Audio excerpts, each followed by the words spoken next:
আসসালামু আলাইকুম সুপ্রিয় দর্শক, আপনারা অবগত আছেন কিছুদিন আগেই এই পরিবারটিতে আমরা বিদ্যুৎ সংযোগ দিয়ে দিয়েছিলাম। তো দুদিনে প্রচণ্ড গরম, টানার একটা ফ্যান একজন দিয়েছিল, ফ্যানটা নষ্ট হয়ে যায়। তখন উনি এসে আমাকে বলল, বাবা ফ্যানটা তো ঘুরতেছে না, কি গরম, অসহ্য গরম। আমিও সময় পাচ্ছিলাম না, 2 দিন থেকে খুব ব্যস্ত। যাই হোক, আজকে বাজারে গিয়ে একটা ফ্যান নিয়ে আসলাম, নিয়ে এসে সকলের সহযোগিতায় এই ফ্যানটা সংযোগ দিয়ে দিলাম। যা দেখতেছেন তো আপনারা, কি ঘামে কি আমরা অস্থির হয়ে গেছি। আমি অনেক উঁচুতে ছিল, আমি লাগাল পাচ্ছিলাম না চেয়ার দিয়ে। তারপরে আরেকজন বড় ভাইকে এনে লম্বা, ওনাকে দিয়ে আমি লাইনটা সংযোগ দিয়ে ব্যবস্থা করে দেওয়ার চেষ্টা করলাম। যাই হোক, আপনারা দোয়া করবেন। তবে এই বাড়িতে আরেকটা কাজ আছে, আমরা করবো ইনশাআল্লাহ খুব দ্রুতই। দেখেন, একটা চকি বা খাট কোনো কিছুই নেই। আমরা পরবর্তীতে এখানে টাকা কালেকশন করে কিছু খাট বা চকি নিয়ে দিব ইনশাআল্লাহ।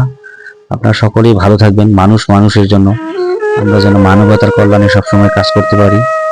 সবাই দোয়া করবেন, সবাই ভালো থাকবেন।